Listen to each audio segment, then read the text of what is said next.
ישרים ינוסו והחסידים ברינה ברינה יגילו והחסידים ברינה ברינה יגילו והחסידים ברינה ברינה יגילו והחסידים ברינה ברינה יגילו הם צדיקים. Comme ça il s'assoit à lumière. Pourquoi la lumière comme ça? C'est ça quoi café. Si, il s'assoit. Non, il s'assoit pas, vas-y.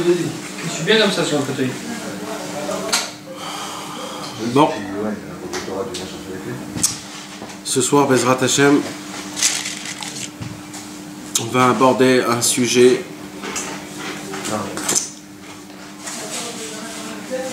qui est hyper important. Malheureusement, ça nous touche tous. Ça nous touche tous comme on est. C'est pas évident, la vérité. Je vais même aller dire qu'on est venu dans ce monde, on est venu dans ce monde aujourd'hui actuel que pour réparer ça. Vous savez de quoi je vais parler? Non. Hein? Ouais. Et pas les femmes, les hommes. Ouais. C'est chaud alors. Problème des femmes. Voilà, on va pas parler de meufs. Ouais, il faut la caméra. On va parler des mecs.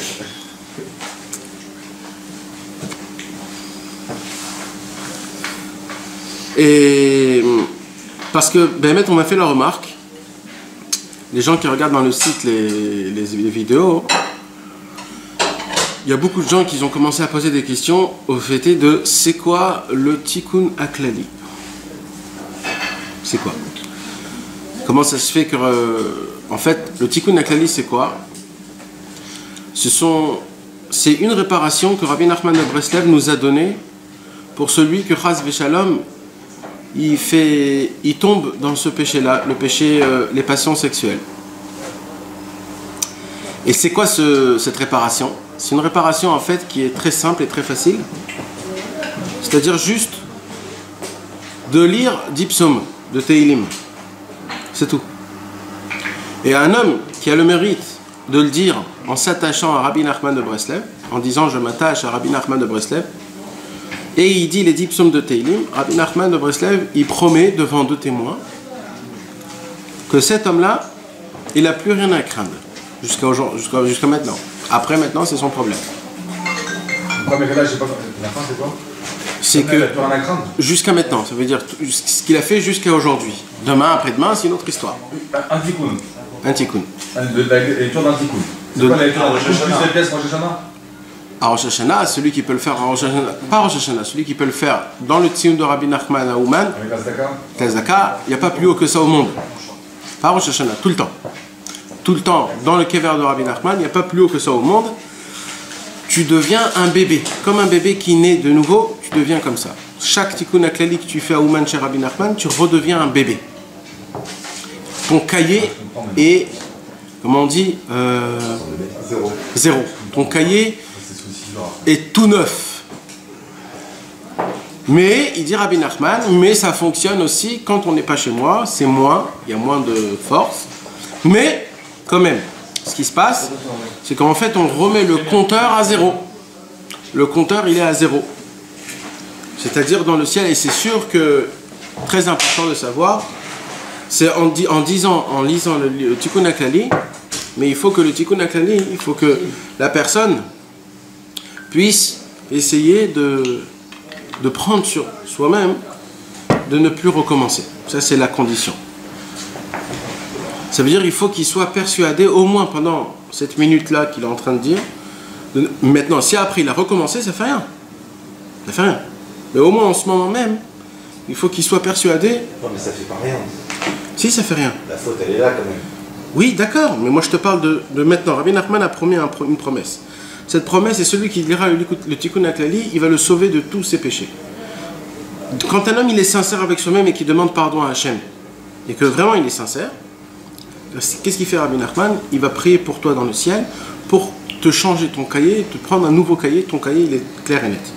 Maintenant, après toi, Chas Veshalom, t'es tombé, t'as fait un péché, ok. Mais ça ne remet pas en question tout ce que t'as fait. T'as compris? C'est vrai que ton péché il est là, mais ça ne remet pas en question. C'est-à-dire, on ne va pas dire dans le ciel, ah mais tu as fait promis que tu ne refais plus. C'est pas comme les hommes. Ta promesse, nous, Akadosh Baruch Hu, il a de la pitié, il a de la miséricorde. Cette pitié et cette miséricorde, ça fait aussi. Si tu retombes des centaines de milliards de fois et qu'à chaque fois tu redemandes pardon, Hachem il te pardonne. Un mivé aussi, dans le jour même. Hein? Mais dans le jour même. Ah, il faut le mivé aussi le jour même, non? C'est bien encore, c'est encore mieux. C'est pas encore le minyan, c'est vraiment le tikkun. Ouais. Rabbeinu, il a dit, la première chose c'est le mikvé. C'est ça, la première chose c'est le mikvé. S'il n'y a pas de mikvé, ça fait rien. Mais il faut savoir que c'est la première chose. Mais là, on est en train de parler sur le tikkun haklali tel quel. Mais avant ça, il faut qu'on parle sur le vrai problème. C'est quoi le vrai problème? Le vrai problème, c'est que Akadosh Baruch Hu nous a donné, Baruch Hashem, grâce à Dieu, 248 membres et 365 veines. Ces 248 membres et ces 365 membres et 65 veines, ils ne sont pas pour rien. Il y a exactement en équivalence dans toute la Torah 248 mitzvahs qu'on doit accomplir, et contre les 365 veines, on a 365 mitzvot que Akadosh Baruch Hu nous a interdit de faire. Vous imaginez comment ça marche? Ça veut dire qu'en vérité, les 613 mitzvot, en vérité, ils sont en fonction de notre corps, de nos membres et de nos veines. Comment le sang il circule dans le corps, comment il fonctionne, etc. etc. Akadosh Baruch Hu, il a fait ça exprès. Pourquoi? Parce qu'il y a une mitzvah à chaque membre et chaque veine de notre corps. Chacun est équivalent à ce qu'on fait. Nous, ce qu'on doit faire, c'est de construire cet homme-là. Chacun, il a un homme dans le ciel. Et cet homme-là, il a besoin d'avoir un corps avec des membres, avec du sang, avec des veines, avec tout ce qu'il faut. Comment on construit cet homme-là? En appliquant tous les 613 mitzvot. Quand un homme il a appliqué les 613 mitzvot, il a créé sa personnalité dans le ciel. Tant qu'il n'a pas accompli les 613 mitzvot, il n'a pas créé sa personnalité dans le ciel. Il a créé peut-être un pied ou des bras. Et quand tu fais des péchés, est-ce que c'est un mitzvot que tu fais et de s'efface? C'est pas qu'il s'efface, c'est qu'il commence à devenir malade. Ils sont pas bien, ils tiennent pas le coup. Ils prennent des claques. Et dans le ciel, la main est paralysée, par exemple. Quand tu as accompli la mitzvah, tu as créé le membre. Il n'y a pas de problème.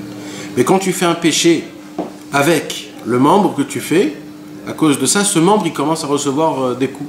Il devient paralysé dans le ciel. De la personnalité que tu représentes dans le ciel. Pour le monde, pour après. Pour après, Bezrat Hashem. Et c'est aussi ce qui se passe aujourd'hui. Il y a aussi un lien aujourd'hui. Il y a un lien, tu as un lien avec ça. Il y a un lien spécial. On va parler de ce lien plus tard. Mais est-ce que vous avez compris, les gars, comment ça se passe? Ça s'appelle en hébreu Komat Adam. Komat Adam, c'est une postérieure. C'est pas Adam Kadmon? Non, ça c'est quelque chose d'autre complètement. Et ce qui se passe, c'est que quand un homme, malheureusement, il n'a pas accompli ces 613 mitzvot, il doit revenir en réincarnation pour compléter cette personnalité dans le ciel. C'est comme ça. Sous plusieurs formes. Sur plusieurs formes. Mais tu es obligé à la fin du compte d'accomplir les 613 mitzvot pour créer cette personnalité dans le ciel. C'est toi, ça veut dire. Que tu puisses avoir une présentation dans le ciel. Que c'est toi en fait, c'est toi, tu te crées toi-même dans le ciel. Tant qu'un homme il n'a pas accompli ces choses-là, il ne peut pas être dans le ciel. Il n'a aucune existence dans le ciel. Donc en vérité, on crée notre existence par rapport aux mitzvot qu'on fait dans ce monde-ci. Plus on accomplit les mitzvot, plus on crée notre représentation dans le ciel. Maintenant, où il est le problème? Le problème, il est quand on fait des péchés. Quand on fait des péchés, qu'est-ce qui se passe? Dans le ciel, on fait paralyser les membres d'en haut. Par exemple, un homme est parti dans une boîte. Ok? Alors quand un homme il va dans une boîte, par exemple, il va avec ses pieds, il danse avec son corps, il sue, et il regarde, et il fantasme, et il sent des odeurs qu'il n'a pas le droit de sentir, des parfums. Tous ces membres qu'il a fait pour des choses qui sont interdites, dans le ciel, en vérité, qu'est-ce qu'il fait? Il se crève les yeux, il se coupe les jambes, il se fait du mal en fait, il s'amène des problèmes en haut, dans sa personnalité à lui qui lui appartient, mais en haut dans le ciel. Même si tu te dis, même s'il rentre dans une boîte et même qu'il fait rien. Rien, il regarde, Ouais.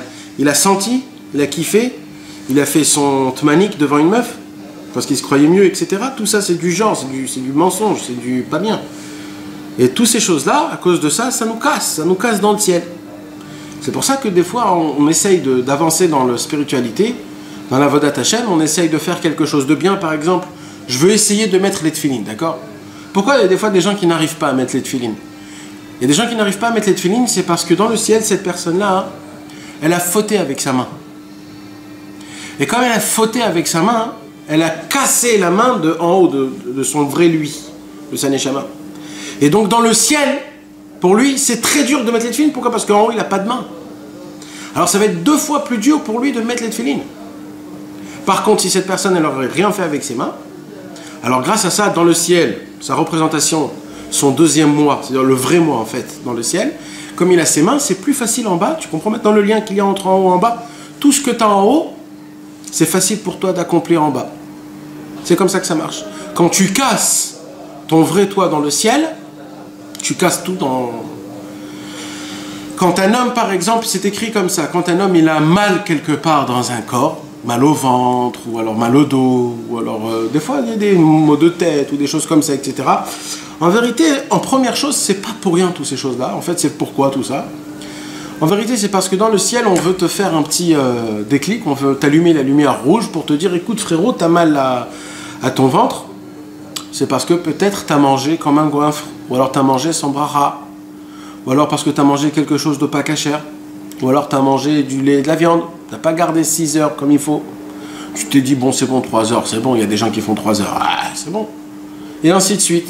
Et d'un coup, après 4, 5 fois, 6 fois, 7 fois, un ami, d'un coup il a des mal de ventre. Pourquoi? Akadosh Baruch Hu lui envoie un signe. Ce signe-là, en fait, c'est pour se réveiller et te dire, purée, j'ai mal au ventre, qu'est-ce que j'ai foutu pour ça? Et la personne, elle doit chercher pour dire pardon à Hachem, voilà, j'ai mangé ça ou ça ou ça, et après tout revient comme il faut. Pareil pour chaque chose, parce que les membres, ils sont équivalents aux mitzvot et aux averot. Plus tu fais, plus tu accomplis. Moins tu fais, moins tu accomplis, et tu as des problèmes. Donc chaque mitzvah, en fait, a un lien avec un membre, et chaque avera, il a un lien avec un membre. Quand une personne, chas v'shalom, elle tombe de quelque chose, alors à cause de ça, il détruit sa personnalité dans le ciel. Maintenant, je veux essayer, avec votre permission, essayer de mettre le point. C'est quoi la personnalité qu'on a dans le ciel? Comme on a dit tout à l'heure, je crois que vous n'avez pas encore compris de quoi on parle. Nous, on est dans ce monde-ci. Ce monde-ci, c'est le monde le plus matériel qui puisse exister, le plus rustre qui puisse exister. C'est le monde le plus bas, le plus horrible qui puisse exister. Maintenant, hein, il y a une contradiction qui se fait à chaque instant. Vous savez, c'est quoi cette contradiction? C'est le corps et l'âme. L'âme, c'est la chose la plus sensible et la plus spirituelle qui puisse exister. Et le corps, c'est exactement l'inverse. Et Akadosh Baruch Hu, notre Dieu, béni soit-il, il a fait un miracle chaque seconde qu'il associe ces deux choses en même temps. Chaque personne qui est vivant, il a un corps et une âme. Chaque personne. Et c'est deux choses qui sont différentes. Maintenant, c'est quoi l'âme en vérité? L'âme, c'est quoi? C'est cette personne qui est en haut dans le ciel. C'est ça la Neshama. C'est la personne qui est dans le ciel. Maintenant, la Neshama, quand elle naît, elle n'a rien. Elle a juste un seul point. Et nous, au fur et à mesure, quand on étudie un petit peu, on met les tefilines, on fait Shabbat, on mange kasher, elle grandit la Neshama. C'est comme un corps, exactement comme un corps, mamash comme un corps. C'est comme un corps, mais spirituel, que spirituel. Maintenant, notre travail à nous, c'est de prendre la Neshama et de la créer, de créer des membres, de lui créer un corps qui soit parfait, spirituel bien sûr. Quand la Neshama, elle lui manque ses membres spirituels, la Neshama, elle est handicapée. Elle ne peut pas faire des choses. C'est pour ça, des fois, quand on prie, Dieu ne nous écoute pas. Pourquoi il ne nous écoute pas? C'est parce que, en fait, c'est qui prend notre prière et qui l'amène dans le ciel? C'est notre Neshama. Mais si la Neshama n'a pas de pied, elle peut bouger nulle part. C'est un grand problème, ça. Si la Neshama n'a pas d'oreille, donc quand tu pries, elle n'écoute rien, elle ne sait pas qu'est-ce que tu parles. Si la Neshama n'a pas de bouche, elle ne peut pas plaider pour toi dans le ciel. Elle ne peut rien faire. elle ne peut pas bouger. Vous comprenez de quoi je vous parle? Combien c'est important de créer la Neshama, de lui créer un corps spirituel.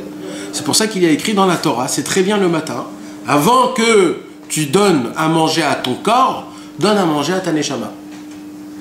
C'est-à-dire, avant, quand tu te réveilles le matin, alors nous on n'est pas des goïms.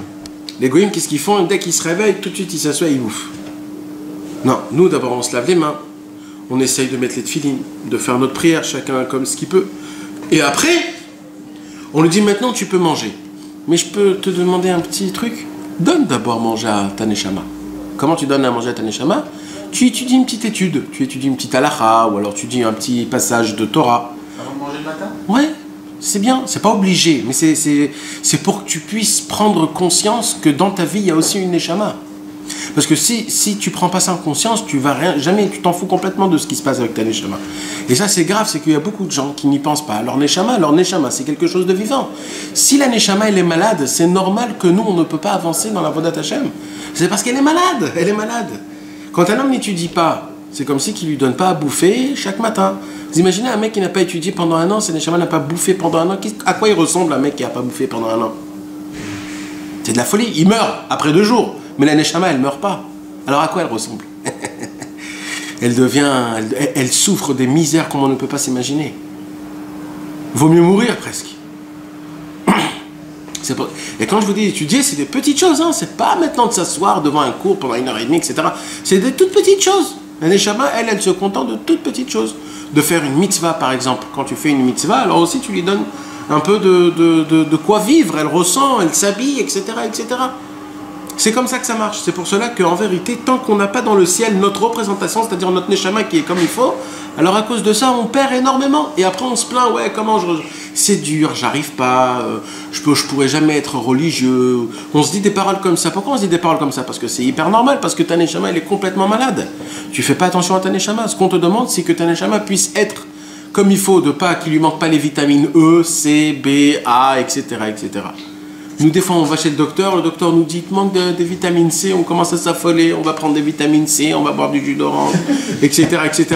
C'est dommage qu'on ne fait pas comme ça avec notre Neshama. Avec notre Neshama, il faut faire la même chose. Des fois, il nous manque des vitamines C dans la Neshama. Des fois, il nous manque le sourire, par exemple. Ou de sortir dehors, de faire une bonté avec un ami, d'essayer de l'aider, de lui faire un sourire. Ou alors d'étudier des histoires, ou alors de la Torah, des choses comme ça. Pourquoi? Parce que tu fortifies ta Neshama. Maintenant, il y a des gens qui sont, comment s'appellent les grands mecs qui font les buildings, bodybuilding. Il y a des gens qui sont bodybuilding, mais dans la spiritualité, dans leur Neshama. Eux, leur Neshama, c'est des gens qui poussent 100, 200, 500 kilos. C'est des gens qui sont très forts. Pourquoi? Parce que eux, vraiment, ils donnent le paquet comme il faut. Ils mangent des steaks et tout, etc. sans rien. Ça, je vous parle pas de ça. Moi, je vous demande juste une seule chose. Faites vivre votre Neshama. Vivez une vraie vie, les gars. Les gars, je peux vous dire quelque chose. C'est qu'on ne vit pas une vraie vie juive spirituelle. Vous savez, c'est quoi de vivre une vraie vie spirituelle? C'est d'avoir des sensations qui sont tellement fortes que tu te dis, mais c'est quoi ce qui se passe ici dans ce monde?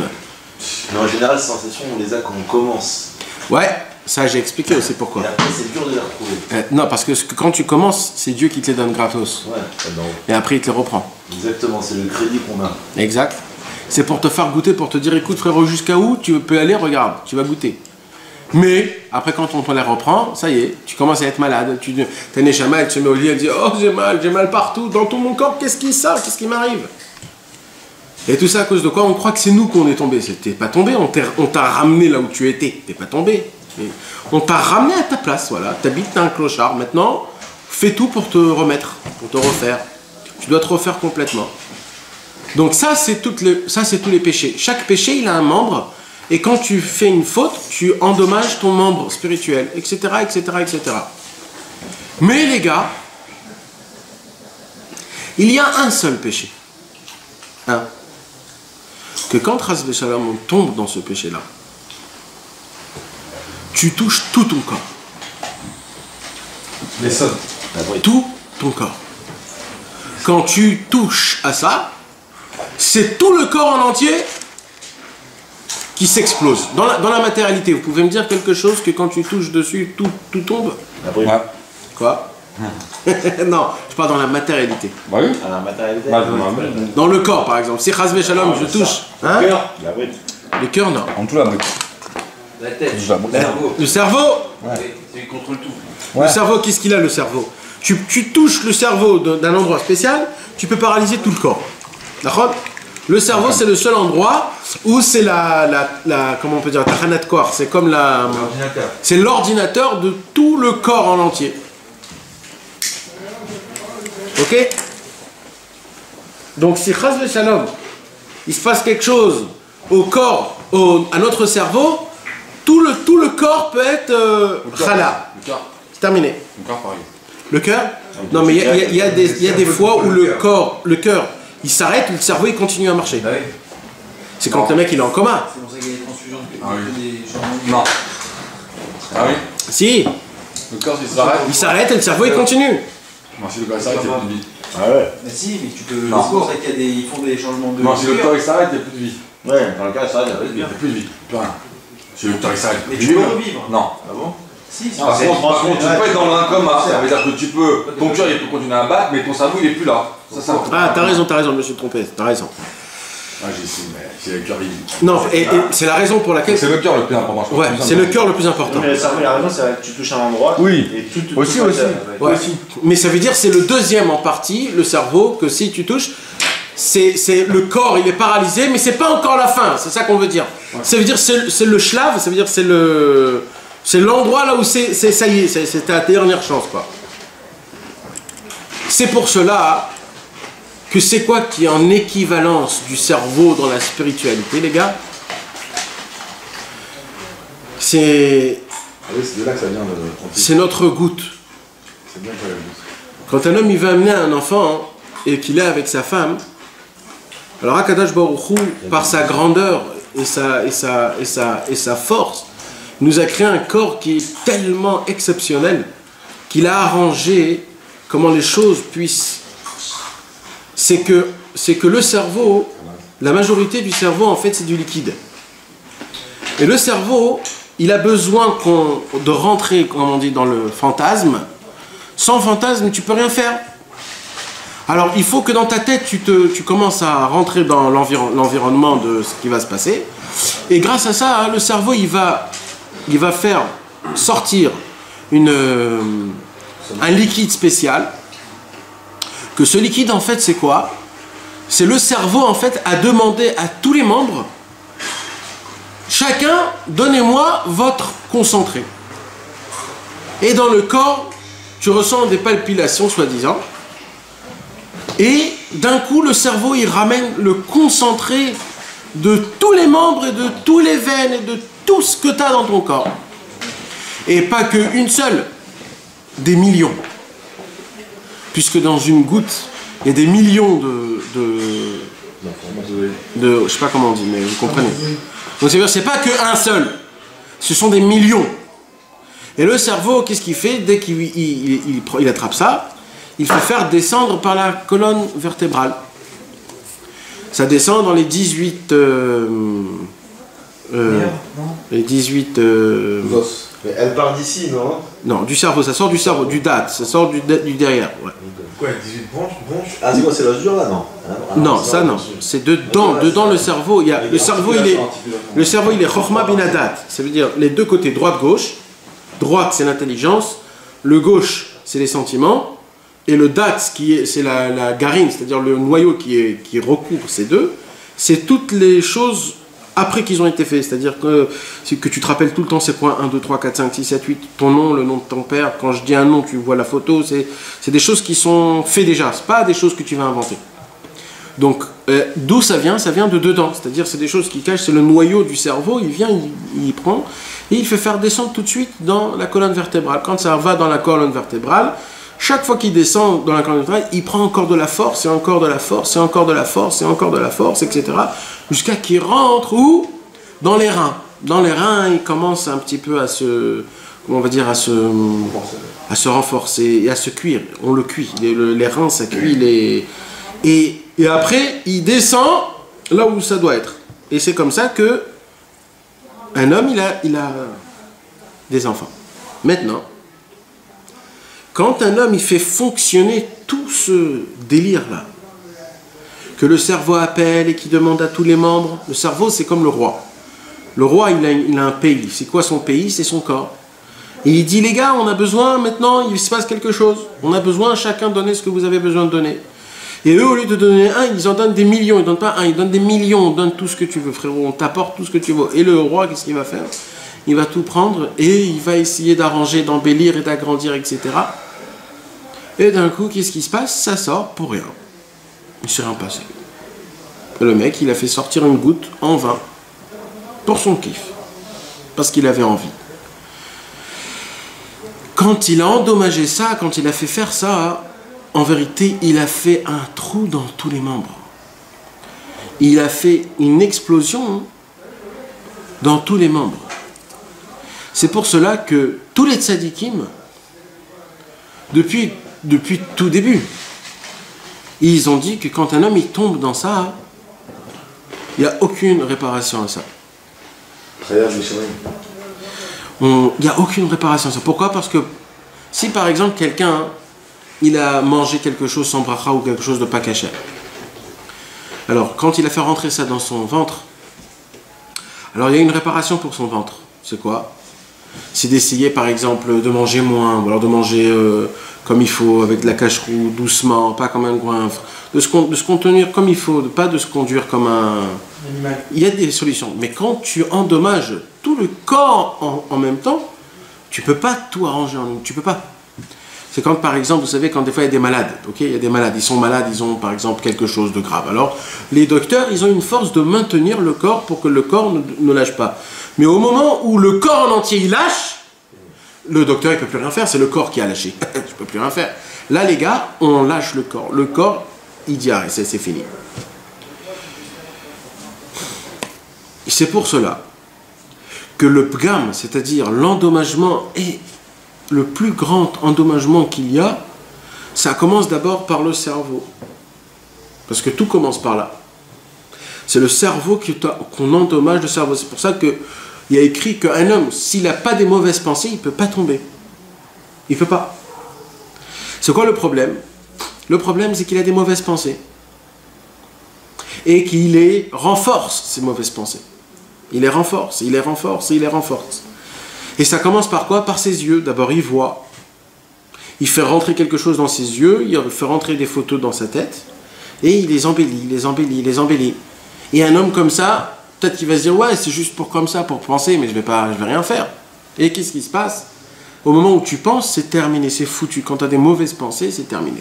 Ne dis jamais, tu pourras pas, parce que ça n'existe pas. Il n'y a jamais eu aucun homme dans le monde qui n'a pas gardé ses yeux ou qui n'a pas entendu. C'est là que ça vient Béchogeg. Béchogeg. Ça veut dire involontairement. Ça vient même de là, ça veut dire que même quand tu veux pas, tu fais quand même. Tu fais quand même ça sans que tu le veuilles. C'est de là qu'on te dit, on va aller, c'est là que tu comprends que même la pensée, la pensée déjà c'est fini déjà. Parce que c'est de là que ça vient, c'est-à-dire que même si tu veux pas faire mal avec tes mains, tu fais quand même. Ça c'est. Mais c'est aussi les pensées du vécu aussi. Tiens. Je me ai dit ce qu'il avait fait à Rabbeinu quand quelqu'un est venu taper à sa porte. Quand quelqu'un est venu taper à sa porte pour les mauvaises pensées, il faisait du bruit dans la maison, il ne laissait pas rentrer, il ouvrait la porte, les pensées c'est pareil, il ne faut pas les laisser rentrer. Et ça, c'est ce qu'il a dit, c'est des souvenirs, peut-être même si tu peux avoir fait tchouva ou t'essayes de exact. Ça reste, c'est pour ça qu'il faut prier pour que même les souvenirs. Non, c'est pour ça qu'on dit qu'il n'y a pas de tchouva dessus. C'est parce qu'au moment où c'est rentré dans ta tête, c'est gravé. Ça c'est le date, ça c'est le date. C'est le date. Oui, mais... C'est pour ça qu'Adam Arshad, on dit qu'il a connu Ravar, donc la connaissance, c'est le date dans son date. Ouais, Vayada, Adam et travail. C'est ça, c'est le date. Ouais. Tous ces mondes de là. On va dire, on est en nous, ça, c'est en nous, ça. On est en nous déjà depuis nous. Ouais. Avant qu'on naisse déjà. Ouais. Oui, mais Hachem, il sait qu'on vit dans une époque où on vit avec le péché. Qui est autour de nous 24-24, dans le monde dans lequel on vit. Oui. Donc, sans même le vouloir, tu le vois. Ah, que ce soit à la plage, que ce soit dans la rue. Non, mais après, les religieux, ils vont pas à la plage, ils vont pas. Oui, mais non. Il faut les gens qui sont moins. Les gens qui sont moins. Ouais, non, mais il y a quand même des volumes quand même. Ouais. Ça veut dire, chacun dans son niveau là où il est, il y a des fois où le mec il se dit je me lâche. Ouais. Tu comprends? C'est de ça que je parle. Ouais, Chacun, il doit se garder comme il sait soi-même. Tu comprends? Oui, t'as un raisonnement, toi, dans ta tête, tu sais ce qui est bon, ce qui est pas bon. Voilà. Maintenant, mais le problème, c'est quoi? C'est qu'on a tendance à se dire, mais moi, je suis là. Je vis à Tel Aviv, je vais à la plage, etc. Alors, comme ça ou comme ça, je les vois. Donc, allez, vas-y. Fais la fiesta. Et ça, c'est grave. Quand tu te laisses aller. T'as raison, ce que tu dis. C'est pour cela que chacun, en fait, je parle chacun dans son... Un mec, il a une copine, par exemple. D'accord? Il a une copine. Et il vit avec sa copine et tout ça. Quand il entend un cours comme ça, il se dit, qu'est-ce qu'il se dit? Il se dit, ce cours, il n'est pas pour moi depuis le début, puisque... il n'est pas pour moi. Alors quoi? Alors non. Non, les gars.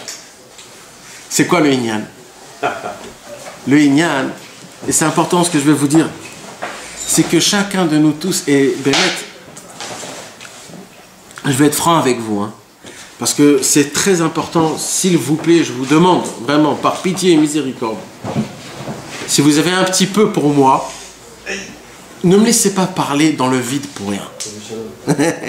Ça veut dire, c'est sûr qu'il y a des choses qu'on se dit dans la tête, malheureusement, ce péché, je le fais maintenant, ne va pas me gâcher ma vie, je t'en supplie, ne me gâche pas ma vie.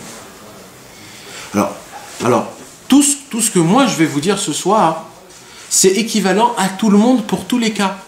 Maintenant, je ne vais pas vous dire d'arrêter du demain, ça y est, terminé, je ne vais pas dire ça, parce que ça, c'est chacun son truc. On ne peut pas arrêter du jour au lendemain, on ne peut pas, c'est impossible. Mais il y a des fois des choses, il y a des fois des péchés, c'est-à-dire, ne fais pas de calcul, c'est quoi un péché petit, c'est quoi un péché grand. Ne fais jamais ce calcul, on a parlé de ça des heures.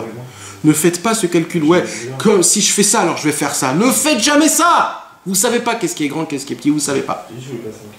Alors, les petits péchés, au moins, gardez-vous de ça. Vous comprenez de ce que je vous dis? C'est comme par exemple,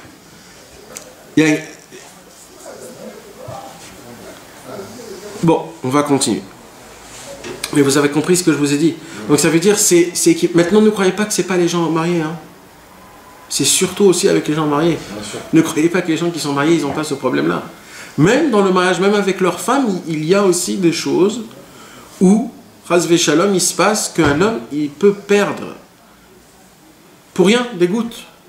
Et même que c'est avec sa femme. Et les gens, ils croient, ouais, mais c'est avec ma femme. Ben non, les gars. Non. On n'a pas le droit de perdre aussi. Avec même notre femme, on n'a pas le droit. On a le droit jamais.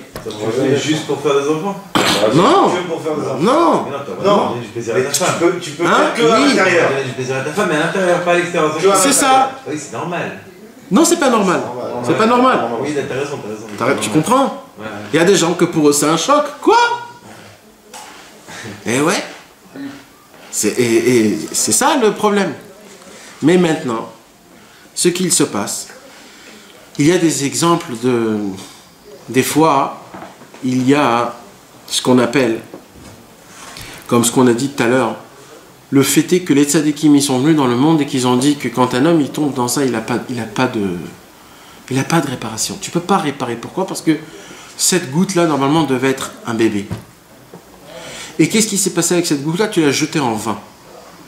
Maintenant, elle est où? Je ne sais pas où. Donc ce bébé est mort. Il n'est plus ce bébé. C'est comme si on prend un bébé et qu'on le tue. On peut ramener ce bébé à la vie? On ne peut pas ramener à la vie. Donc il n'y a plus de tchouva dessus. Je vais aller encore plus que ça. Et écoutez bien ce que je vais vous dire. Écoutez bien ce que je vais vous dire. Le Harizal nous a dévoilé quelque chose d'exceptionnel. Le Harizal nous a dévoilé que dans chaque goutte, on crée une neshama dans le ciel. Puisque cette goutte, elle a le potentiel de devenir un bébé. Donc chaque goutte a une neshama dans le ciel, que cette neshama t'appartient à toi, et c'est ton bébé. C'est-à-dire que quand on va mourir après 120 ans, Bezrat Hashem, et qu'on va... Non, ça c'est pas des netzutzot. C'est des goufim.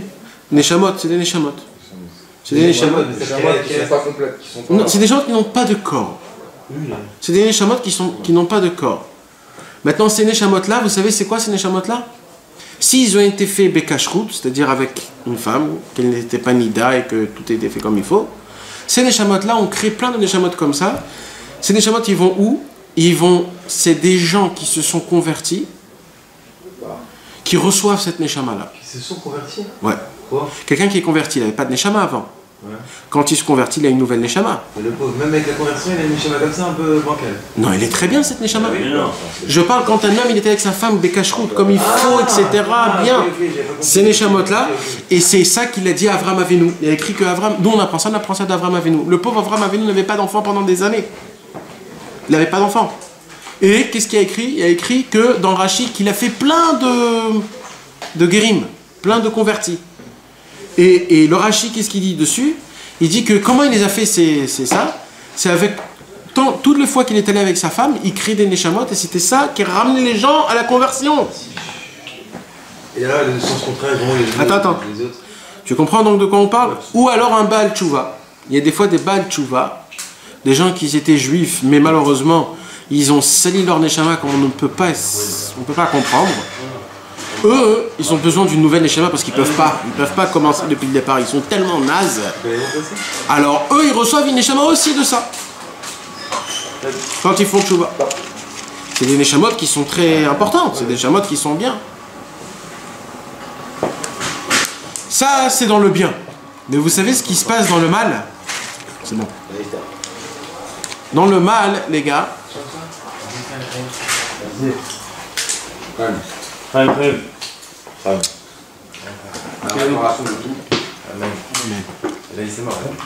Oh, c'est mort. Non. Il faut rester jusqu'à la fin du cours. Il faut rester jusqu'à la fin du cours. Là, tu l'as retenu, celui-là, c'est mort. J'ai pas dit c'est mort. J'ai dit que tous les saïkim ont dit que c'était mort. Surveille-le. Il pense pas comme nous. Attends, bien on continue. Maintenant, qu'est-ce qui se passe quand un homme, Chas v'Shalom, a fait faire en vain?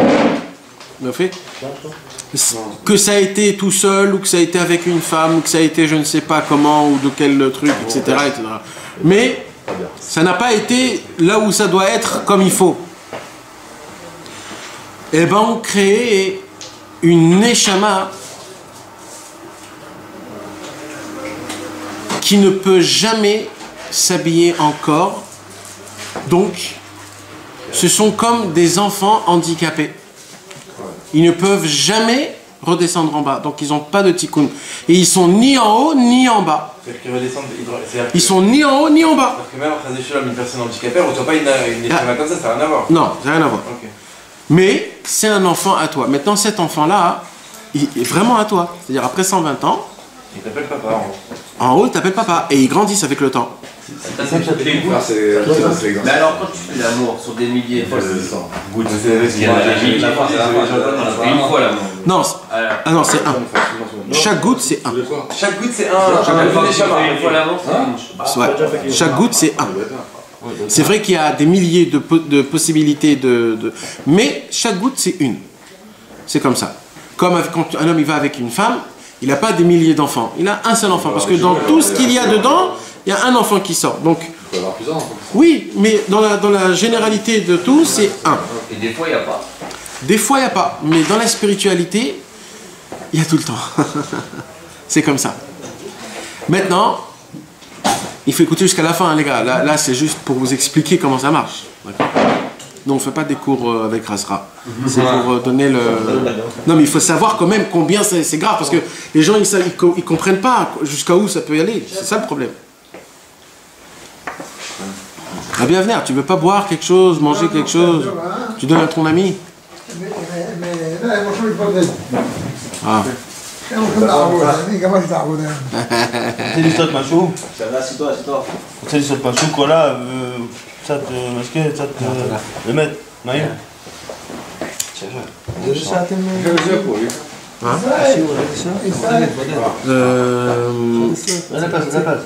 עכשיו 10:30, משהו כזה, 11:30, משהו כזה. moi? merci.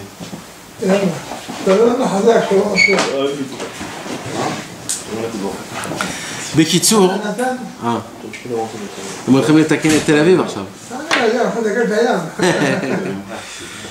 בקיצור, ce qui se passe les gars, c'est que malheureusement donc on a des centaines d'enfants, Chas v'Shalom, que Dieu nous en préserve. Mais vous savez, hein, Chas v'Shalom. Mais vous savez c'est quoi le problème? Le problème, c'est que ces enfants, ils ont faim. Ils ont besoin de quoi manger, de quoi, parce qu'ils doivent grandir. C'est des vrais enfants, ben mec, c'est des enfants mamache.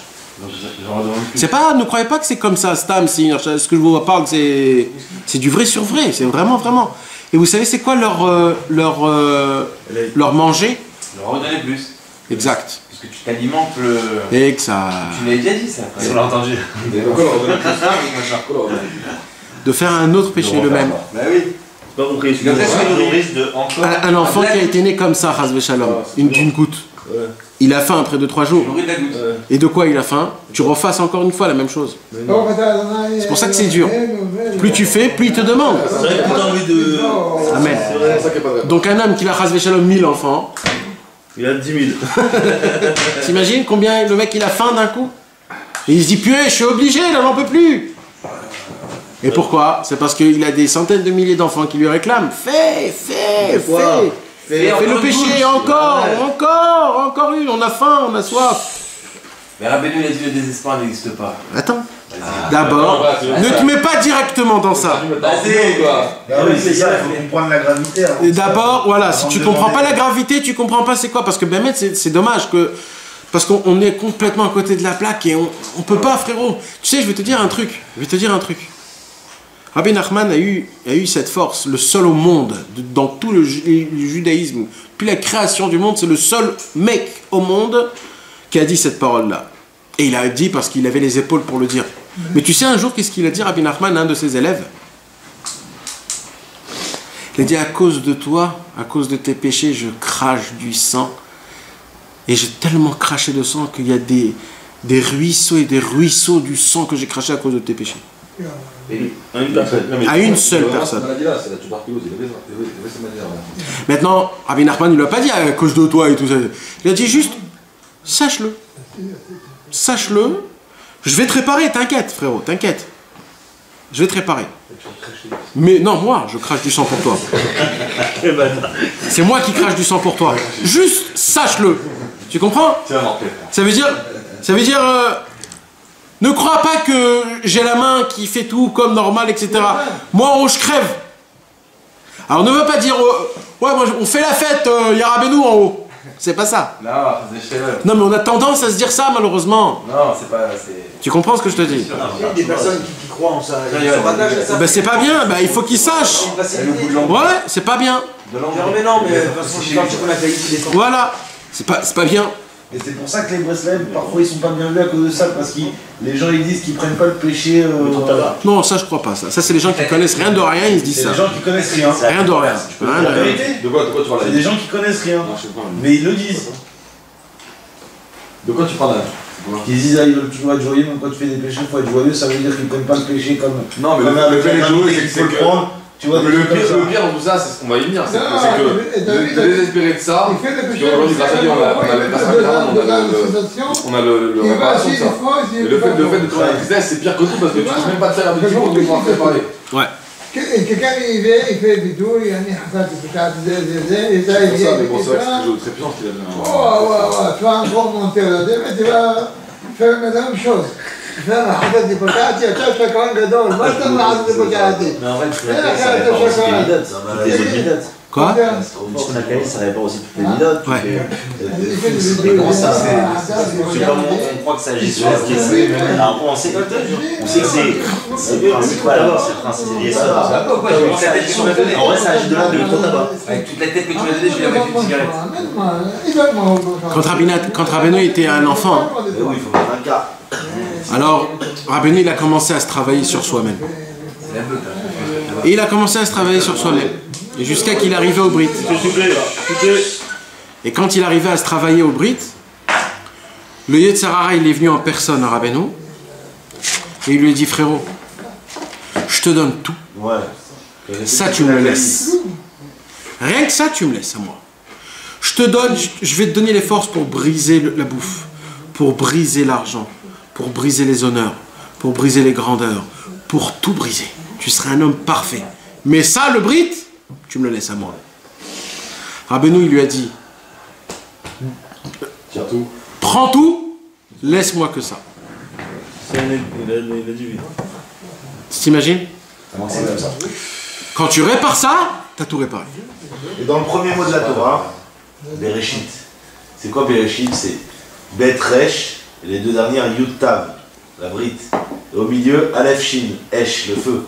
Déjà, même dans le premier mot de la Torah, Brit Esh. C'est Rabbi Shimon Bar Yochai qui dit ça. c'est dans Bereshit, de combien de façons tu peux l'interpréter? Il y a un livre comme ça, mais Tu connais Zor, tu connais Zor. Non, il y a un livre, c'est un mec qui a écrit, j'ai oublié le nom, il fait un livre comme ça sur le mot Bereshit. Sur le mot seulement. Incroyable. Ouais, c'est Tikkun Zohar. Tikkun Zohar. Ouais, c'est ça. Le Tikkun Zohar. C'est Tikkun Zohar. Traduit en français comme ça. T'as pas acheté? Bah non, parce que... Qu'est-ce que tu veux? C'était des conneries et tout. Mais le monde, réellement, le monde qu'on vit aujourd'hui, il est une existence que grâce à cette faute-là. C'est-à-dire que tout le but de la répression du monde, c'est pour ça qu'Amin Rahman dit ça. C'est le péché originel, c'est le péché originel. On vit dans ce monde-là que pourquoi? Que pour apparaître cette faute-là. Ouais. Parce que sinon le monde il aurait été, on aurait gagné, il aurait été tout. On se regagnait des normes. On aurait réparé la faute d'Adam Arishon. C'est que pour ça. Que pour ça. C'est que pour ça. C'est ça qui est fou. C'est pour ça que je vous ai dit tout à l'heure au début, on est venu dans ce monde pour réparer ça. C'est pour ça que l'essentiel travail, c'est sur ça. C'est pour ça qu'aujourd'hui, quand tu veux fauter, tu as 1 milliard de possibilités de comment fauter. 1 milliard. Tu sors à peine dehors, tu as tout ce qu'il faut. Tu allumes la télé, tu allumes l'internet, tu sors dehors, tu vas dans des bois. Avant, il y avait encore la honte. Il y avait encore une chose qui s'appelait la honte. Il y avait un petit écart. Aujourd'hui, le Yetzara il est devenu tellement très fort, c'est qu'aujourd'hui, même la honte est sortie. Quand la honte est sortie, on est devenu, vous savez à quoi on ressemble? On est des canards, les gars. On est des chiens et des chats, que tout ce qui se passe dehors, on vient et on l'explose. On n'a plus honte. Quand on n'a plus honte. On va arrêter, c'est même rien, comment on faute de tout, quoi. Ça veut dire qu'on n'a même pas à savoir comment on faute, on arrive. D'ailleurs, à force de fauter, la faute elle devient normale, je crois. C'est devenu tout normal. Alla passaggi di Zama, dove veniva lì.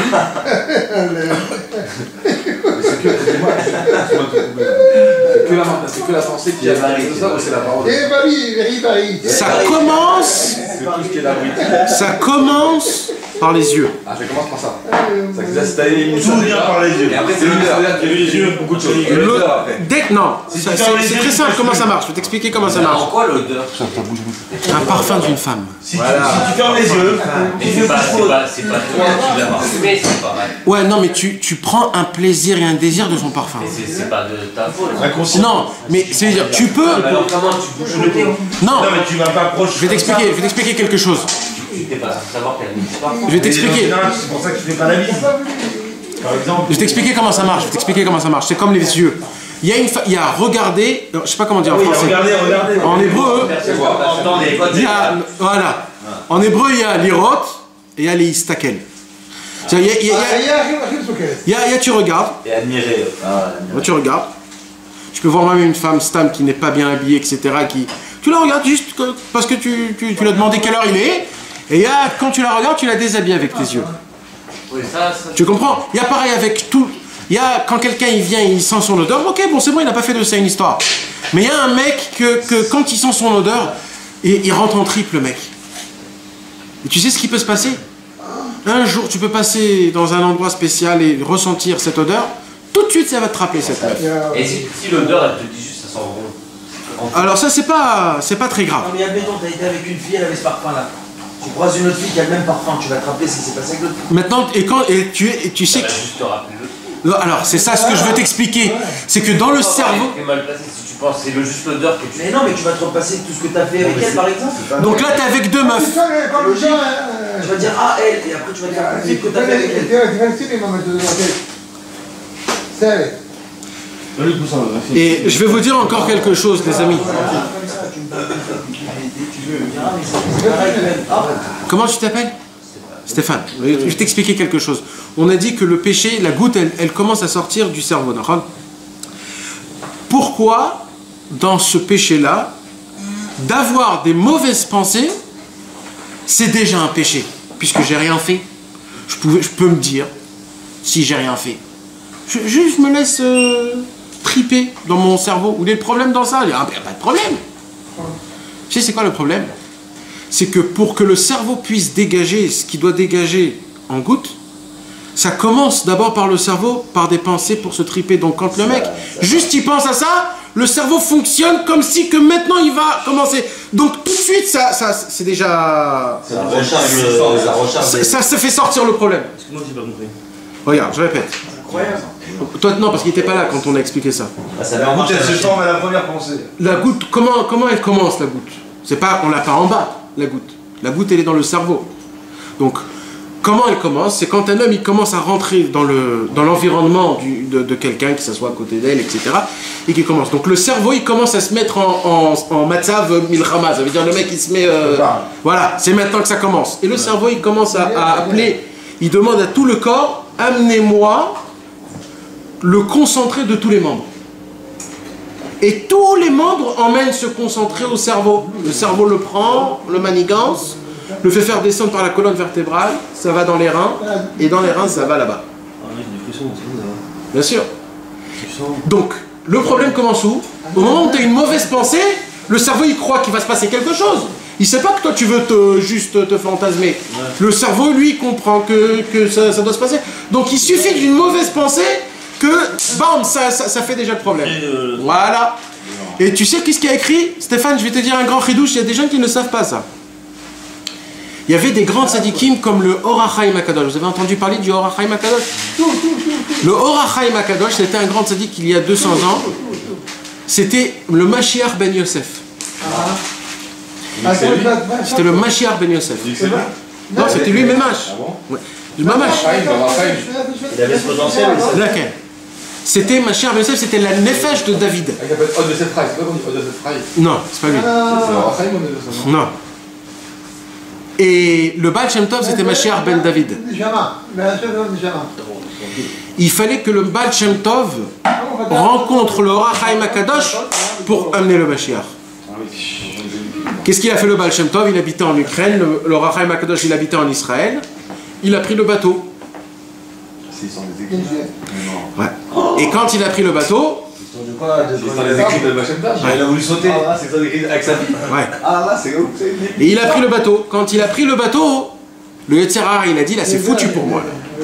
Là, ces deux grandes lumières, s'ils se voient, c'est fini, terminé. Et le Baal Shem Tov, il est rentré dans le bateau, il a été avec sa fille et celui qui s'occupe de lui, etc. Son gaba et son shamash. Et qu'est-ce qu'il a fait le Yetzer Hara?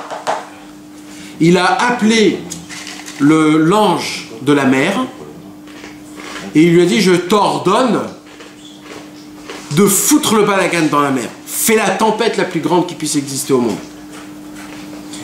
Et comme cet ange-là, il était très très grand, il était obligé d'écouter l'ange de la mer, le Yetzer Hara. Et l'ange de la mer a fait une tempête de folie. Et ils étaient en danger de vie ou de mort. Et le Baal Shem Tov savait exactement pourquoi il y a une tempête. Alors le Baal Shem Tov, il appelle sa fille, il dit, écoutez les gars, ce qui va se passer c'est comme ça. Ou ma fille, tu sautes à la mer et tu meurs. Et à cause de ça, la tempête va s'arrêter, comme Jonas. Ou alors tous mes écrits, je les jette dans la mer et la tempête s'arrête. Tout de suite, sa fille n'a pas pensé deux fois, elle a dit, papa, tes écrits ils sont bien plus importants que moi. Alors moi, je vais me sauter à la mer.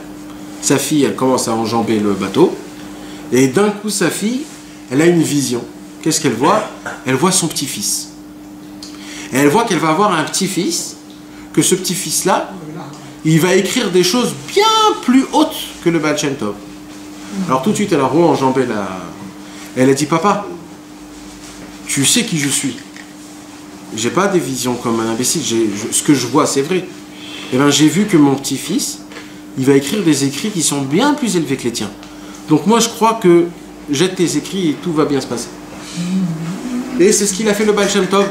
Le Baal Shem Tov a jeté ses écrits et la mer s'est arrêtée. Et le problème, c'est que avec la tempête, ils savaient plus où ils étaient. Et ils sont arrivés dans une île où il y avait des cannibales. Et qu'est-ce qui les a pris tout de suite? C'est les cannibales. Tout de suite, ont pris le Baal Shem Tov, ils ont pris sa fille, ils ont pris ça. Ils ont attaché sur un tronc de truc. Ils ont commencé à allumer le feu pour les bouffer. Waouh. Et là, le shamash, il commence à crier, il dit, Baal Shem Tov, réveille-toi là, je suis habitué que toi, tu bouges le ciel et la terre, que tu fais des miracles comme rien du tout. Mais fais quelque chose là, manie-toi. Et le Baal Shem Tov, il dit, je ne sais pas pourquoi, mais j'ai plus rien dans ma tête. Je me rappelle plus de rien du tout, rien du tout. Et son shamash lui dit, mais oh, ma pite, t'es obligé de faire quelque chose. Alors, le Baal Shem Tov dit, frérot, je ne sais rien du tout. Toi, tu sais quelque chose? Il lui dit, moi, je sais que Aleph bête. Alors, il dit, dis, et moi, je répète après toi. Et son shamash dit, Aleph. Et le Baal Shem Tov, il dit, Aleph. Bet, Gimel, Dalet, et petit à petit, le Baal Shem Tov, il s'est rappelé de tout. Il a dit un nom, et il s'est retrouvé chez lui à la maison. Avec sa famille et sa fille. Et il a dit, le Yetzer Hara a gagné. J'ai pas pu voir le Or HaChaim Akadosh. Mais je vais laisser ça à mon petit-fils. C'était qui son petit-fils? Rabbi Nachman de Breslev. Son arrière-petit-fils. Pourquoi il se souvenait plus? Parce qu'il était quand tu es en danger ou en problème, tu perds tout ce que tu as dans ta tête. Quand Transvesham il se part quelque chose de truc, tu n'as plus rien. Le choc, c'est ça ce qui s'est passé malheureusement. Même les tzadikim, ils ont ça. C'est pour ça que Rabbi Nachman, lui, il a eu le mérite de venir en Israël, ce qu'avant ils n'arrivaient pas à le faire. Parce que c'était compliqué. Quelqu'un qui a dû faire. C'est moi qui t'a pris. Ça, c'est le truc de mon chômage poche. Maintenant, pourquoi je vous ai raconté cette histoire? Parce que le Or HaChaim Akadosh, à chaque fois qu'il faisait pipi, il se trempait au mikvé. Même lui, il était attaché. Il était? Même lui, il était סגור באורחיים, אותו סגור בדור, לא? אחרי הסרטים. לא, לא נראה לי שזה הוא. כן, בני משה שלקחו אותו. כן? והוא היה בטח, אם הוא כתב את הלכות, הוא כתב 40 נכון. נכון, צודק. יפה, נכון. למה אי אפשר לעשות הבדלה? נכון. אז אמרו, גילו לו בשם לערב, משם אמרו לו, כשיודע אז קלו לי, תשחררו אותו. הוא הסביר. כשיודע שהוא קלו שם, אם תוציאו אותו, אז אי אפשר לעשות הבדלה. תגיד לו, Le Or HaChaim Akadosh, il avait le même problème. écoute, merci. Le Or HaChaim Akadosh, c'était un homme qui était vraiment on l'appelle le Or HaChaim Akadosh, c'est dit, c'est la lumière de la vie sainte, on l'appelle, comme ça on l'appelle. Il s'appelait Rabbi Chaim Ben Attar. Rabbi Chaim Ben Attar. D'où il venait d'où? Du Maroc. Ah ouais? Hein? Ouais. Et il est venu très tôt en Israël. Il habitait en Israël.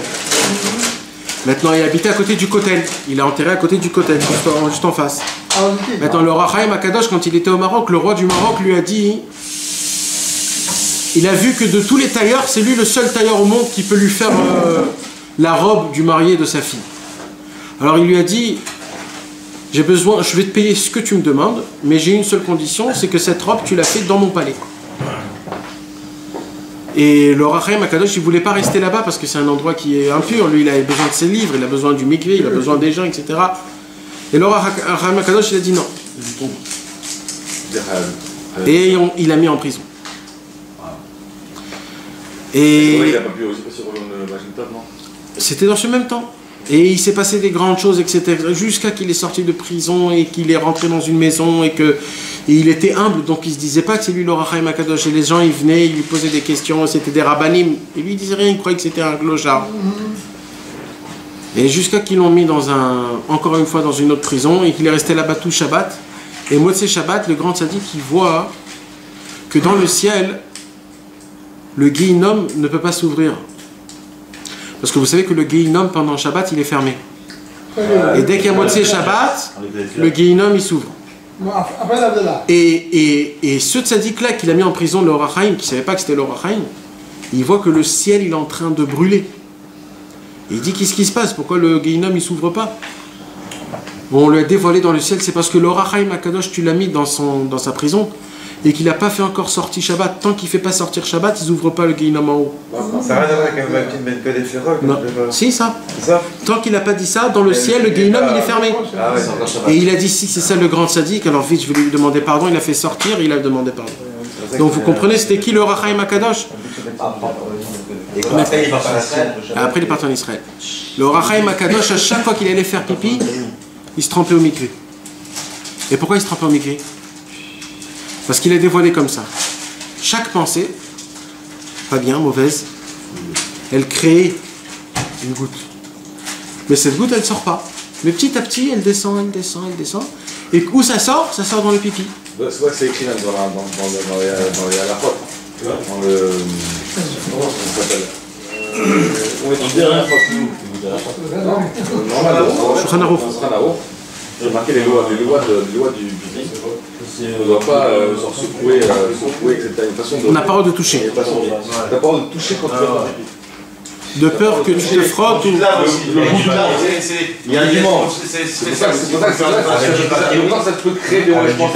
Imagine le niveau de la caméra, frère. Imagine le niveau de la personne. Jusqu'à que ça te... Tu peux faire juste comme ça, mais pas... Tu peux, mais pas... Il faut pas... Normalement, je vais pas rentrer dans ça parce qu'il y a beaucoup de niveaux. Je peux pas. Juste pour savoir le niveau. Non, mais je vais vous dire quelque chose. On est tellement crasseux que ça nous fait plus rien toutes ces choses-là. Oui, mais dans la racine, ces choses-là, c'est important. Avant, les gens ne jamais se lavaient là-bas. Ils se lavaient dans tout le corps et quand ils se rinçaient, ça se rinçait tout seul. Mais jamais ils touchaient là-bas. Jamais on touche. On touche pas. Il y avait des tzadikim. Il y avait un tzadik que il a dit. J'ai jamais baissé mes mains plus bas que ma taille. Rien que pour vous, jusqu'à où ça va? Il y a un tzaddik qui s'est vanté qu'il n'a jamais vu le sien. Il n'a jamais vu. Dis-moi qui c'est qui a dit qu'en ayant une pensée, tu dois normalement avant Rabbeinu, c'est tous les tzadikim qui ont dit ça. C'est le Rabbi Shimon Bar Yochai qui a dit ça. Dès que tu as mis, tu remontes, c'est tout quoi. Moi je pensais que c'était un mur, je pensais que s'il en reste toujours un petit peu. Donc, non. Reste un petit peu comme ça, et après c'est tout.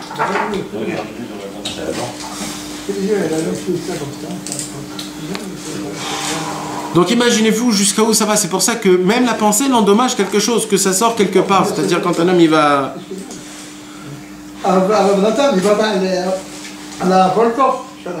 Ouais. Maintenant, pour arriver au but, les gars. Malheureusement, on vit dans une... Mais de ça, il faut que vous appreniez quelque chose. Vous savez, des fois, ça m'arrive à moi de dire, par exemple, quelque chose qui choque un petit peu les gens et qu'ils ne veulent pas recevoir ça. Alors ils disent, ouais, mais... Il y a des autres qui disent comme ça, ou alors c'est pas logique, ou alors, mais non, on ne peut pas recevoir ça, mais tout ça. Il y a des gens qui ne veulent pas recevoir certaines paroles. Et en soi-disant s'appuyant, ouais, mais peut-être, et on a mal compris la Torah, et que peut-être on peut l'expliquer de cette façon-là. D'abord, un mec qui parle comme ça, il faut qu'il sache que d'abord, quand un homme il tombe dans ce péché du Brit, son cerveau déjà ne fonctionne pas comme il faut. Donc tout ce que tu comprends dès le départ, tu comprends naze. Déjà. Donc n'ouvre même pas ta bouche pour parler. Parce que tu pues, tu as une mauvaise haleine spirituelle. Ton cerveau ne fonctionne pas. Rabbi Nachman dit à un homme qui tombe dans ce péché-là, son cerveau est endommagé, point barre. N'allez pas plus loin que ça. Surtout le cerveau. Mais tu sais c'est quoi le cerveau? Ça veut dire si j'ouvre par exemple même la Torah en elle-même, même la Torah, je vais étudier. Ton cerveau ne le prend pas comme il faut. Tu t'imagines? Hein? לא, זה לא משנה, זה לא נורא, אני לא מדבר על זה. לא מדבר על זה. זה לא נורא. Il dit pas aussi que le vice de l'argent, d'avoir de l'argent, on ne peut pas en sortir. Ouais. Comment c'est comment dire? Ça c'est plus important et ça on peut. Attends. Pour l'instant on est dans le Brit. D'accord. Donc maintenant ce qui se passe, c'est pour cela que Rabbi Nachman de Breslev a découvert qu'une personne une personne qui est tombée dans ça, toute la Torah qu'il peut étudier, il la déforme. Donc Rabbi Nachman a dit, la réparation ne vient pas de la Torah. Et là les gars, je peux vous ouvrir des centaines de livres et vous faire montrer comme quoi les autres, comme ils ne veulent pas se mouiller les mains, même que c'est des très grandes sadikim, ils disent que sur ce péché-là, ce qu'il faut faire, étudier la Torah. Mais Rabbi Nachman découvre que le cerveau est endommagé, donc tout ce que tu apprends, tu l'apprends pas bien. Donc la Torah ne peut pas rentrer en toi. Ça peut t'aider si tu tombes pas, mais si tu es déjà tombé, t'es foutu, gars. D'un mètre, tu peux. Hein? D'un mètre, tu peux, par contre. Même ça, tu le défends. Pas, mais tu peux l'apprendre d'un mètre. D'un mètre que... Mais après, c'est comment ton cerveau il le perçoit mal. Non, ouais. Ton mètre, il te fait pas. Si c'est un mètre que tu si c'est un fortiche, c'est pas tout le monde qui peut faire ça. Ouais. C'est des très très grandes sadikim. Mais vraiment, je sais pas s'il y en a aujourd'hui des comme ça. Qui comprennent que ton cerveau est pagoum et que quand même il arrive à te faire rentrer pour que tu puisses bien comprendre ce qu'il veut te dire, sans que ça soit pagoum par rapport à toi.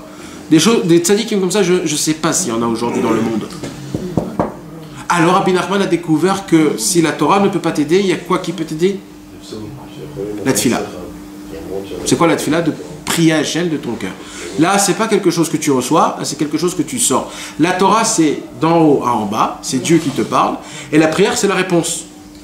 De en bas à en haut, c'est toi qui dis à Hachem. C'est un dialogue, en fait. Torah, tfila, c'est un dialogue. Pareil, c'est pareil. Tfilat Bodedut, c'est pareil. Quand je dis tfila, c'est un mot général.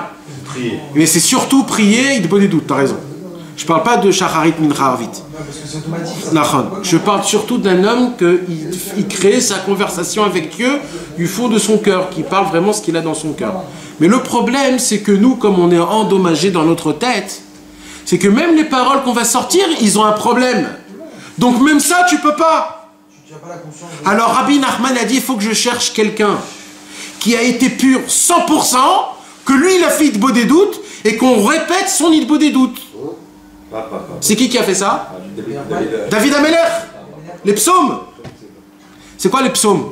Les psaumes, c'est David, il n'en pouvait plus avec sa vie qu'il avait, et Shaoul il était contre lui, Avshalom il était contre lui, tout le monde était contre lui, il n'en pouvait plus, il disait Hachem, aide-moi, je t'en supplie. Il a fait Hitbo des doutes. C'est quoi son Hitbo des doutes?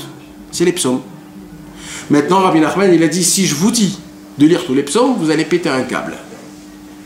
Ça va vous prendre 2 jours. Et un homme qui tombe dans ça, il ne peut pas dire tous les psaumes. Alors, je vais faire un concentré des psaumes. Les psaumes, ils ont été écrits par 10 personnes. Vous savez ça? Adam Arishon, d'abord. Il a fait lequel? Mizmor Shir Liyom HaShabbat. Après, il y a Yaakov Avinu. Qu'est-ce qu'il a fait Yaakov Avinu? Tous les Shir Lamaalot. Après, il y a Yosef Hatzadik. Bien sûr. Après, il y a Moshe Rabbeinu. Tfila le Moshe, Isha Elohim. Après, il y a Aaron HaKohen. Après, il y a les 3 enfants de Korach. Mizmor la Asaf. Asaf. Livne Korach. C'est dans le ouais, Livne Korach. Les enfants de Korach. Et ainsi de suite. Tous ces 10. Donc, le psaume est... Le Mizmor le Shabbat, il n'est pas dans les Tikkun HaKlali. Non. Le psaume d'Adam Arishon. Non, mais c'est juste pour vous expliquer que les psaumes, ils sont composés de 10 sortes de mélodies. Oui, ça oui. Et qu'est-ce qu'il a fait Rabbi Nachman? Il a dit, je vais prendre les 10 les plus forts des Tehillim, les 10 psaumes qui sont le concentré, parce que la goutte, c'est un concentré. Alors j'ai besoin d'un concentré. Donc je vais concentrer le Tehillim, parce que le Tehillim en lui-même, tu peux pas, puisque ta goutte, c'est un concentré, c'est pas ton corps. Donc il faut que je concentre le Tikkun HaKlali. Donc je vais prendre les 10 psaumes, c'est-à-dire les 10, parce que c'est 10 critères les psaumes. C'est Ashrei, Bracha, Maskil, Shir, Nitzor, Nigun, Tfila, Oda'a, Mizmor, Alléluia.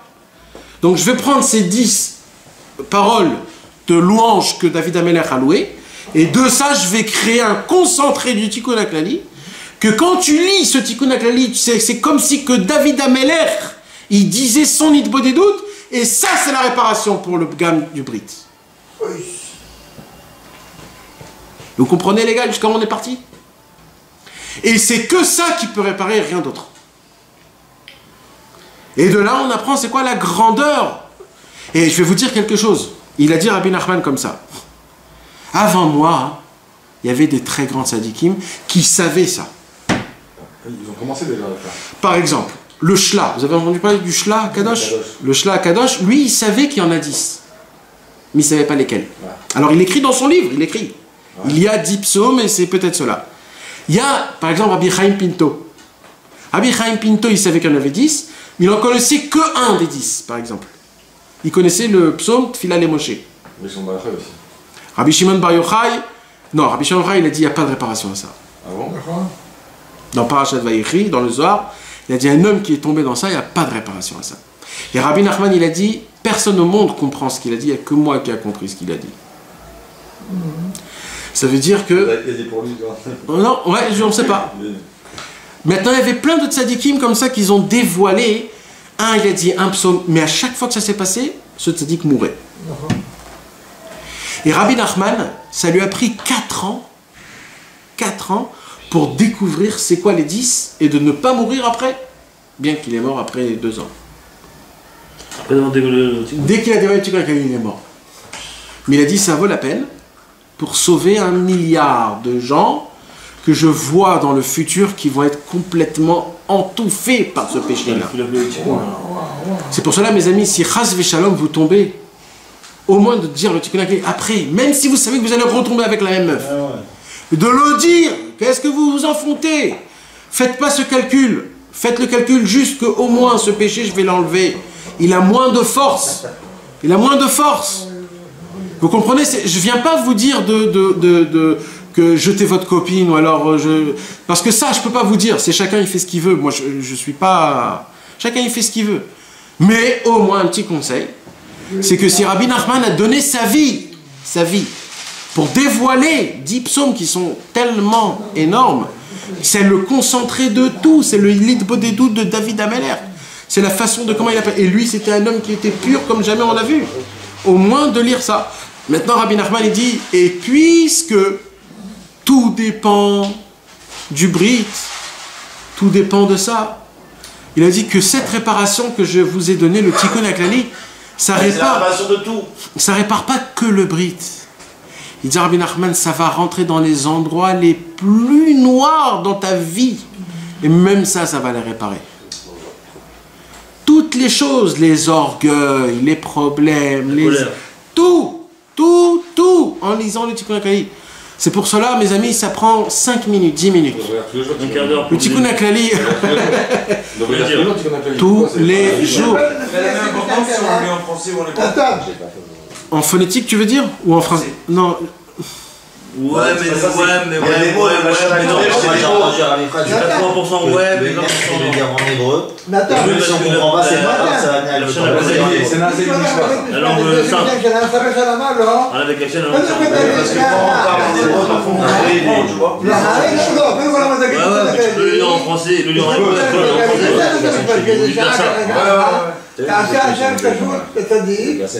תיתן את העשייה, תיתן כמו את התיקון הכללי, ואז כשתכנס לבית משפט, אתה שומע כשהולכים לבית תגיד, בשקט, נו מה, ככה תגיד, ואתה תראה שתזדקל. אבל מה, משל חיפאי, מה קריסטל, מסומם וזה, אבל מה הוא עושה בלי סיפורים? שמע, הוא בן אדם מסתפק לסיפור בעצמו. הוא נכנס לבית משפט יום של היוש, et dans le livre de tout le Khalali, dans le Zakat, il faut que les élus avec ça, après, il dit, quand tu rentres chez le chauffeur, il dit, mais là, je suis sorti avec le chemin à chauffeur. Non, maintenant le chauffeur me donne pas de puis dans un coup, les jours se tournaient sur le flic. Et lui, il est sorti. Il faut faire la prière aussi de Nathan après le Tikkun HaKlali. Si t'as la force. T'es pas obligé. Elle est longue. Non, il y a des ouais, il a taillé. Ouais. Nathan, c'est bon, tu peux faire les. Mais non, c'est pas ça la porte. Moi, je vais avoir les 3-4 pages du L'écouter celui-là, 3-4 pages. Aouman, si t'as la force, lis-le. Mais Aouman, c'est bien aussi. Mais on a oublié aussi de parler, parce que quand on parle du sujet de la goutte et de la brute et tout ça, il y a la reine. Il y a là la reine. La reine de... Il en parle Nathan dans ses prières, les prières de Rabbi Nathan. C'est quoi la reine? la reine qui engloutit les... c'est la reine, c'est celle qui vient pendant la nuit. Celle qui vient pendant la nuit pour... la femme de sa mère... La médude taf. Voilà. Alors ça c'est quoi? C'est... ça c'est... Il y a le Yetzerara et sa femme. Le Yetzerara il s'appelle le Samermem. Et sa femme s'appelle la médude taf. Maintenant dans le mauvais côté, c'est la femme qui est plus forte que son mari. Ça veut dire, le Yetzerara, il n'est pas fort comme sa femme, elle est forte. Le Or HaChaim Akadosh, il a dit, j'ai combattu le Yetzerara et je l'ai mis par terre tout de suite et je l'ai complètement écrasé. Mais elle, je l'ai juste mis par terre. C'est tout. Et elle, c'est quoi sa vie à elle? C'est quoi?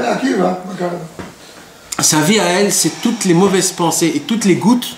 C'est elle qui prend les gouttes. Il y a même écrit que elle est, quand un homme il est avec sa femme, elle vient dans les draps.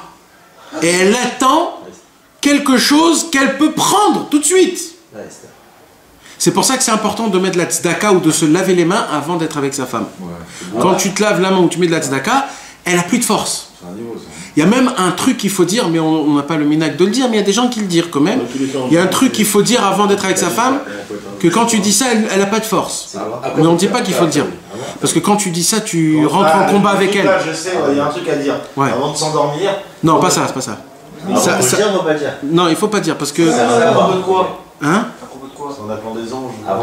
Avant d'aller avec sa femme. Il y a la femme du Yetzerara qui est là pour prendre s'il y a des mauvaises gouttes qui partent en l'air. Parce que quand un homme il est avec sa femme, avant qu'il est avec sa femme, il y a des gouttes qui tombent quand même. C'est la femme du Yetzerara ou du... Au début. Ces gouttes-là aussi, ça nous fait du mal. C'est de ça que je parlais. Donc ces gouttes-là, c'est aussi un problème. Ces gouttes-là, elle vient, et elle attend que ça tombe pour prendre. Et quand elle prend, elle a une emprise sur cette... Moi j'avais étudié avec un rave, on m'a dit que c'était pas ça, ça ne constituait pas en soi les erreurs. Si tu veux savoir vraiment, eh ben oui. Et quoi, elle les garde en réalité? C'est pour ça qu'on a Tikkun HaKlali, on va chercher aussi celle qu'elle garde. Le Tikkun HaKlali, c'est ça qu'on dit dans la prière de Rabbi Nathan. Il y a écrit Ben Be'eter, Ben Be'isur, Ben Bechavana, Ben Shelo Bechavana. Pourquoi tu dis tout ça? Parce que c'est des choses que tu peux pas te garder, c'est des choses qui se font tout seul. Quand tu termines par exemple avec ta femme et que tu sors, des fois il y a encore des choses qui sortent. Ça c'est un problème aussi, ces choses-là.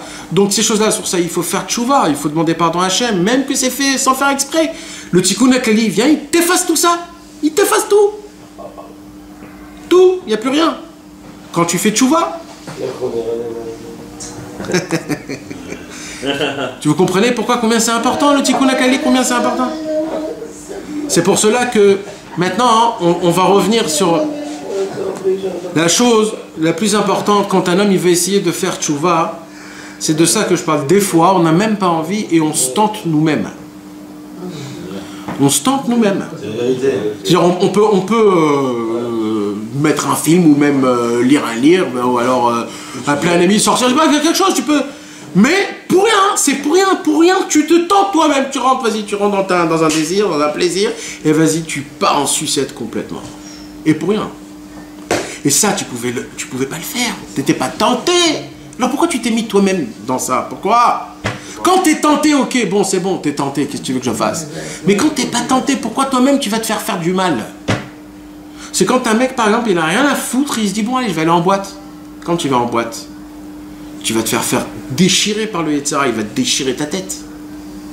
Parce qu'on sait qu'on va là-bas pour pécher, malheureusement. Mais je parle de ça, Dafka et Yom Ha'atzmaut, parce que je sais que vous tous après, vous allez aller en boîte. C'est bon à faire, moi. Mais ça fait, je vais pas vous dire ça pour ça, faites ce que vous voulez les gars. Non mais c'est le Homer d'abord. Ah c'est ça, c'est le Homer. On peut pas écouter de musique non là, tu sais. Non, tu peux pas. Interdit. Même pendant la réanimation. Interdit. Surtout pour le voilà, c'est ça. Mais au moins les gars, et, tu sais, un jour, il y a quelqu'un qui a posé une question.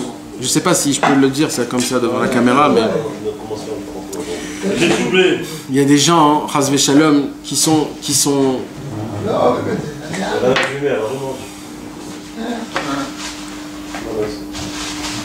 Hein?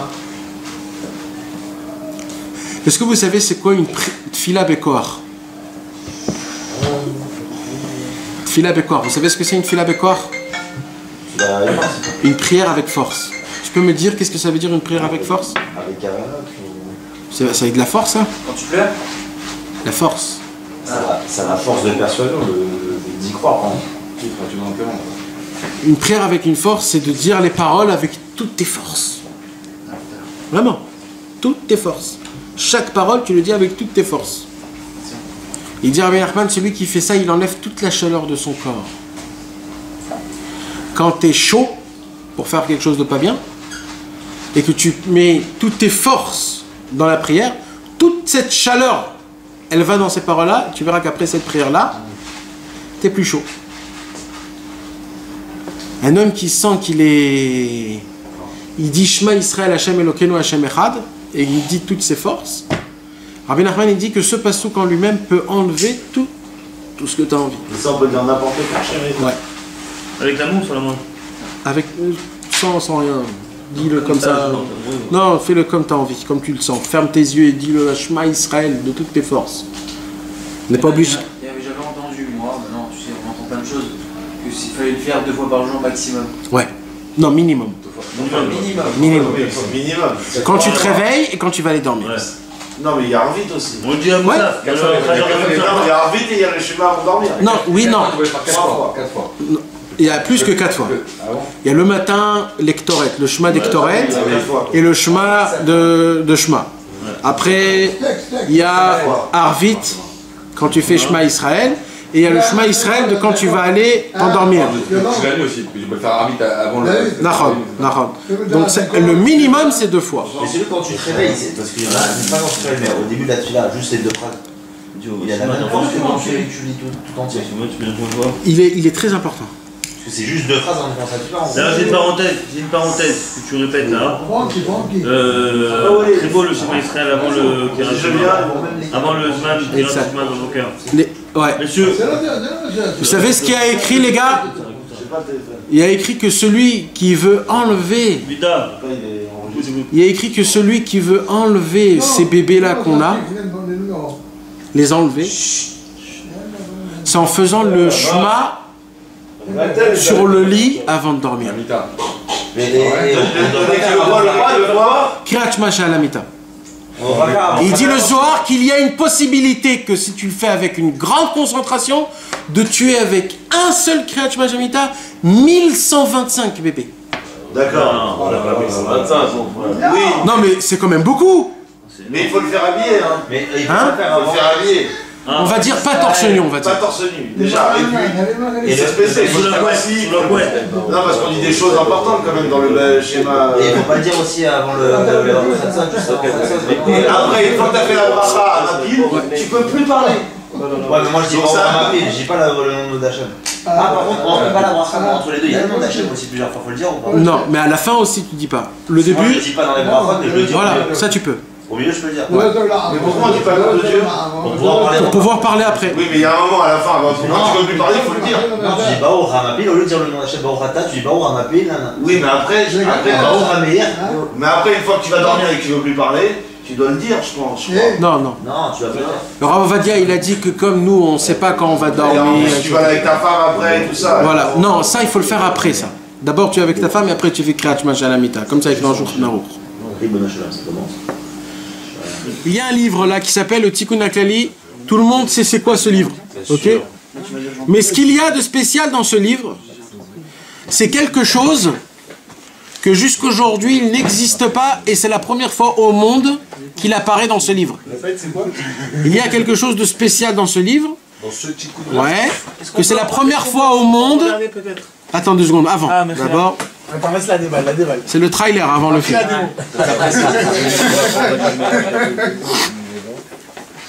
Rabbi Nachman de Breslev nous a dit, chaque homme qui fait un péché, malheureusement ce péché vient dans ses os et se grave dans ses os. Et chas v'shalom, tant qu'on ne s'est pas confessé, c'est quoi de se confesser? C'est de redire dans sa bouche, Hachem, je reconnais que j'ai fait péché un tel, je te demande pardon. Tant qu'il n'a pas dit ça, c'est gravé tout jamais à ses os. Mais là, le vidouille, on le fait pas avant Kippour et à Rosh Hashanah devant. Alors, le vidouille, c'est une mitzvah. Mitzvah, t'as assez de teshuva de faire vidouille tout le temps. Yom Kippour, encore plus. Mais tout le temps, c'est une mitzvah de teshuva. Vit vadou à l'avanotam. Comme ça, c'est écrit. Maintenant, le vidouille, il est très très important. Oui, mais encore une fois, mes amis, il y a, dans tout ce qu'il y a écrit là-bas, je ne sais pas s'il y a une seule chose d'abord que tu sais ce que ça veut dire. Deuxièmement, que tu l'as fait. Et troisièmement, que tu lui as pensé. C'est pour cela que ce livre a été écrit. Ce livre a été écrit pourquoi? Parce qu'il mentionne, c'est le Chida. Le Chida à la Vachalom. Rabbi Chaim Yosef David Azoulay. Exactement. Le Chida, il a écrit un vidouille spécial pour des gens comme nous. Il a mentionné un maximum de péchés qu'on fait tous à la longueur de l'année, malheureusement. Et si on... c'est bon, on va laisser ça dedans. D'accord? Alors, vous allez voir, hein, mes amis, que en français. Que en français. Il n'y a pas de classique. Je peux pas le dire, ça. Parce que je sais que les péchés, on le sait. Ouais, on le sait, mais il faut le dire. On le sait. Pas lire, là ça t'englobe tout. Non, mais là on le sait, donc tu vas nous le redire, on sait très bien ce qu'on fait. Non, on ne sait pas ce qu'on fait. On ne sait pas ce qu'on fait. Quand tu vas lire ce qu'il a écrit ça, tu vas dire purée, j'ai fait ça vraiment. Jamais j'aurais dû. Depuis la page 22, mes amis, ça commence le vidouille. C'est très bien de le faire à Ouman, c'est même recommandé, presque obligé de le faire à Ouman devant la tombe de Rabbi Nachman. Mais c'est très très bien de le faire aussi entre soi-même. Au moins de lire au moins un petit peu une fois ou un petit peu chacun une fois parce que c'est important de lire tout ce qu'il a écrit là. Pourquoi? Parce que s'il y a des péchés qu'il a écrit et que j'ai pas fait, ça se peut que dans l'autre Gilgoul je l'ai fait et que je suis revenu rien que pour ça. Donc là je mentionne tout de A à Z. C'est le Chida qu'il a écrit. Et une fois qu'on a fait ça, on est pardonné. On a pardonné. Je m'en dirais. Écoutez mes amis, ce petit fascicule coûte 10 shekels. Et ça me ferait plaisir. Combien ça coûte? 10 shekels. Ça me ferait plaisir que vous en preniez tous. Combien? Non, ça me fait plaisir que vous prenez tout et vous le distribuez à C'est avec le malade? Voilà. J'ai pas la force de le remettre dans la voiture. On compte combien à l'arbre à tous les grands? On s'en fout, on ne ramène pas. Je sais pas, vas-y, que quelqu'un compte. Chacun en achète un maintenant. 2 pour sa femme, parce que sa femme aussi. La femme aussi, elle doit lire ça, bien sûr. Il y a marqué ce que la mec qui fait, la femme fait. Combien on a? Il y en a 20 piles. C'est tout que 20? Là, il en reste 20. Là. Non, c'est à Moshe, c'est pas à moi, c'est à Moshe. Ok, mais je prends pour la Sina. Ok. À partir de la page. Alors prends, alors que prenez, chacun prenez. Ah non, pardon. Il y en a